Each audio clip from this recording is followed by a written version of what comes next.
Hello students, let us start our new chapter 12, Exponents and Power. So students, about exponents and powers we have already learned in the 7th standard.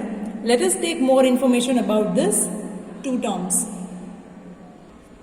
So students, first of all, take this expression. How can we read this? 10 raised to power 4. 10 raised to the power 4. Now students, this 10 is called base and this 4 is called exponent. Now students, 10 raised to the power 4, it means यहाँ पे 4 है, उसको हम क्या represent कर रहे हैं? As a power. But students, let me clear that ये जो पूरा एक्सप्रेशन है दैट इज कॉल्ड पावर. ये पूरा 10 raised to 4 जो एक्सप्रेशन होता है उसको क्या कहते हैं? पावर. अब उस पावर में जो एक्सप्रेशन है वो 10 raised to 4 है, तो यहाँ पे 10 होगा बेस और एक्सपोनेंट इज 4. बट जनरली हम 4 को एक्सपोनेंट भी बोलते हैं और पावर भी बोलते हैं, बट एक्चुअल में पावर है वो एक पूरा एक्सप्रेशन रिप्रेजेंट करता है. Okay, now 10 raised to the power 4, it means 10 है वो कितनी बार रिपीट हमें करना है, that tell by this exponent. Okay, और ये पूरा 10 है वो कितनी टाइम्स रिपीट हो रहा है, ये जो पूरा एक एक्सप्रेशन रिप्रेजेंट करता है that is called power. Okay students, clear this thing? Now you know what is exponents and powers. Okay? Now students, in this chapter we are going to learn about the negative exponents. So listen, 10 raised to the minus 4. Okay, 10 raised to the minus 4. तो यहाँ पे ये जो exponent है वो कैसा है? Minus है, नेगेटिव है. तो इस टाइप के एक्सप्रेशन से रिलेटेड हमें यहाँ पे सीखना है. Now 10 raised to the minus 4 उसमें हमें अगर यहाँ पे नेगेटिव जो एक्सपोनेंट है उसको अगर पॉजिटिव करना है तो हम उसका ले लेंगे रेसिप्रोकल. इट मीन्स इसे हम जाने देंगे डिनोमिनेटर में, तो यहाँ पे जो माइनस का साइन है वो चला जाएगा. ओके, तो यहाँ पे इसका आंसर होगा 10 into 10 into 10 in this way. Clear everyone? In the same way, अगर हमें इस तरह दिया है that 10 raised to power 2, अब यहाँ पे जो पावर है वो पॉजिटिव है बट वो डिनोमिनेटर में है, तो उसको अगर हमें कन्वर्ट करना है नेगेटिव में तो हम इस तरह लेंगे 10 raised to the power minus 2. So this two thing is clear students. अगर माइनस में है एक्सपोनेंट तो उसे पॉजिटिव में कन्वर्ट करने के लिए हम रेसिप्रोकल ले लेंगे. It means 1/10 raised to the power 4. और अगर डिनोमिनेटर में है पावर कोई भी तो उसको अगर हमें सिंपल फॉर्म में लेना है तो उसका हम ले लेंगे minus, it means negative exponent. तो इस तरह कन्वर्ट हो सकता है. So students, for this conversion one formula is given to you in the textbook. a raised to the power minus m is equal to 1 upon a raised to the power m. तो हमें ये याद रखना है. Okay, clear everyone? Now we are going to learn laws of exponents. Laws of exponents. So first law is a raised to the power m multiply a raised to the power n. So now students, according to this law, when the base are equal and multiply is given, at that time do addition between the exponents. So a, okay, now base are equal, so take it one time, m plus n. तो हम exponents, हम power भी इसे बोलते हैं. Okay, तो दोनों के बीच में हमें क्या करना है? 8. This is the first. Let us take example. हम यहाँ पे इसमें नेगेटिव वाला सीख रहे हैं तो मैं एग्जाम भी नेगेटिव एक्सपोनेंट वाला ही ले रही हूँ. Suppose 8 raised to the minus 5 multiply 8 raised to the power 4. Now students, look at here. According to this law, 8, 8, the base are equal, so take it one time. Do addition between the exponents. तो यहाँ पे आएगा -5 और यहाँ पे आएगा +4. Addition करना है इसलिए. Now 8 as it is, minus plus minus. So 5 minus 4 is equal to 1. Put the sign of greater number. तो यहाँ पे 5 के पास माइनस है तो 8 minus 1 विथ एक्सपोनेंट आएगा. अब सपोज अगर हमें ये नेगेटिव एक्सपोनेंट है उसको रिमूव करना है तो हम क्या लेंगे, इसका reciprocal according to this 1/8 raised to 1. तो इसका आंसर आएगा 1/8. Okay students, I hope this rule is clear to you. Now second, a raised to the power m divide a raised to the power n.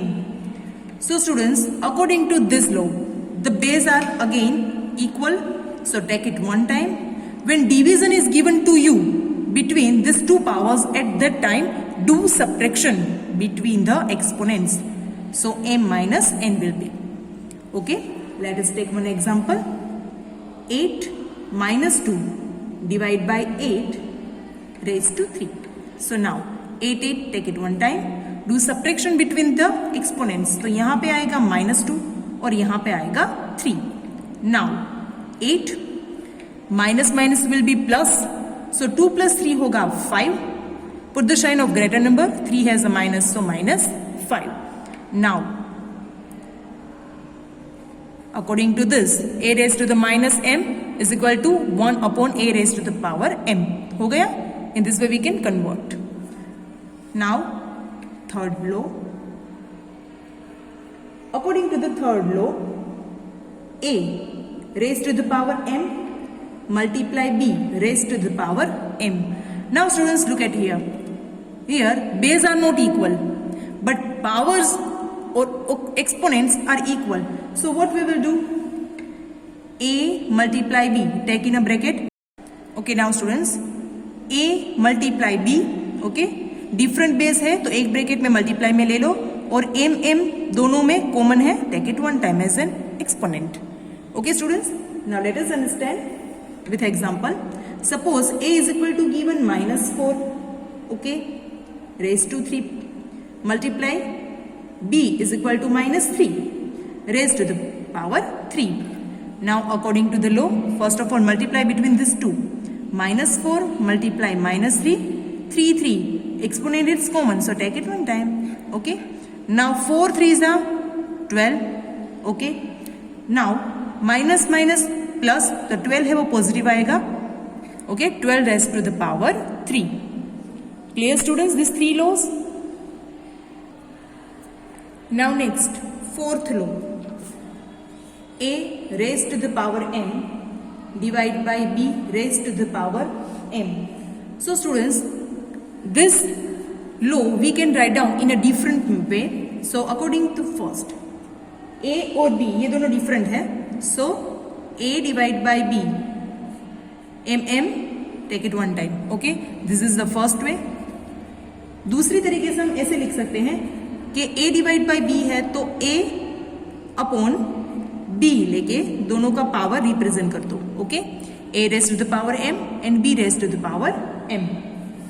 The third way, a raise to the power m and b raise to the power, यहाँ पे a upon b bracket में ले लो और bracket का m कर दो. Okay, m है वो पूरे ब्रैकेट का एक्सपोनेंट करके भी लिख सकते हैं. So these are the three ways to represent this. Now let us take one example. हम इसका रिवर्स ले लेते हैं. यहाँ पे a upon b raise to the power m है, so write down 3/4 raise to the power -2. अब इसको हम कैसे लिख सकते हैं? फर्स्ट ब्रैकेट का यहाँ पे एक्सपोनेंट -2 है, इट मीन्स ये 3 और 4 दोनों पे अप्लाई होगा. 3 raise to the -2 and 4 raised to the -2. Now students, look at here. Here negative exponents are there, right? तो अगर हमें यहाँ से नेगेटिव को पॉजिटिव बनाना है तो इसका हम यहाँ पे ले लेंगे, तो 3 raised to power 2 हो जाएगा. ओके, अब सपोज अगर हमें यहाँ पे जो नेगेटिव है उसको दूर करना है तो उसका रेसिप्रोकल होगा 4 raised to power 2. तो ऐसे इंटरचेंज करने से ओके क्या हो जाएगा, पॉजिटिव एक्सपोनेंट हो जाएगा। जो मैंने सबसे पहले आपको सिखाया था a raise to the minus m power is equal to 1 upon a raise to m power, according to that. Okay, now 4 4s are 16 and 3 square 3 3s are 9. In this way this is the answer. Okay, so remember this conversion. I hope you understood it. Next, fifth law. According to this, a raised to the m raised to the n. अब यहाँ पे a base है, उसका exponent है m और उसका भी exponent है n. In this situation, first of all a do multiplication between the two exponent. तो आंसर इसका सिंप्लीफिकेशन होगा इस तरह, a raised to the power mn. जो दो पावर्स हैं उन दोनों के बीच में हमें क्या करना है, multiply. Look here, 2 raised to the power 3 and 2. Now 2 as it is and multiply between these two exponent, 3 multiply 2, so 2 raised to power 6. Okay students, now one more. Students, remember this thing, a raised to the 0 is equal to always will 1. Okay, a raised to the 0 है तो वहां पे 1 ही answer रहेगा. It means अगर हम 2 का 0 power ले रहे हैं तो आंसर 1 आएगा. सपोज हम 3 इज इक्वल टू 3 का हम 0 पावर ले रहे हैं तो वहां पे भी क्या आएगा, 1. Clear this thing? Now our next point is standard form. Standard form. First of all, let us take one easy example. So students, suppose how many zeros are there? This is the example. It is 4 crore. Now, अगर हमें इसे बोले कि standard form में लिखो तो हम कैसे लिखेंगे? फर्स्ट ऑफ ऑल यहाँ पे 4 है तो 4 मल्टीप्लाई में कितने जीरोज है, 1 2 3 4 5 6 7, तो यहाँ पे 7 जीरोज ले लो. ओके, ये स्टेप अगर नहीं करोगे तो भी चलेगा, बिकॉज यहाँ पे 4 मल्टीप्लाई सिर्फ जीरोस को मैंने अलग ही किया है. अब यहाँ पे 4 मल्टीप्लाई में कितने जीरोस हैं, 7, तो यहाँ पे हम इस तरह भी लिख सकते हैं 4 multiply 10 raise to the 7 power. Okay, clear this thing? अब सपोज कोई डेसिमल नंबर हमें दिया है तो डेसिमल नंबर मीन्स 0.0000008 करके कोई ऐसा हमें डेसिमल नंबर दिया है. सपोज अब इसको अगर हमें बोले कि स्टैंडर्ड फॉर्म में लिखो, then how can we write it? तो सबसे पहले इससे डेसिमल को हम अगर रिमूव करना है तो हम क्या करेंगे, 8 अपॉन में पॉइंट के बाद कितने नंबर्स है वो काउंट करो, 1 2 3 4 5 6 7. ओके, तो 7 0 लिखेंगे. Okay, done, 7 zeros. नाउ अब 8, अब यहां पे अगर हम इस तरह लिखें 10 raise to 7 power, it is okay. Okay, क्योंकि यहाँ पे 8 है तो हमने 8 लिख लिया. पॉइंट के बाद कितने नंबर्स है, 6 जीरोस है और 1 नंबर है, तो टोटल 7 हो गए. तो हमें 7 जीरोस लिखने हैं अपॉन में, तो यहाँ से डेसिमल रिमूव हो गया. अब यहाँ पे 8, तो कितने जीरोस है यहाँ पे, 7, तो हम इस तरह लिख सकते हैं 10 raise to the 7 power, right. अब यहाँ पे 8 टू द 7, क्या मैंने कहा था, यहाँ पे पॉजिटिव है. ओके, इस तरह से अगर मल्टीप्लाई के फॉर्म में लिखना है स्टैंडर्ड फॉर्म में तो 8 multiply 10 raise to the power आएगा -7, क्योंकि यहाँ पे ये डिनोमिनेटर में है. अगर उसको हमें 8 के साथ मल्टीप्लाई में लेना है तो इसकी पावर या एक्सपोनेंट है वो हो जाएगी negative. Clear everyone? Okay, so it is the standard form for the decimals. So this type of questions we are going to learn in this chapter. I hope you understood it. Thanks.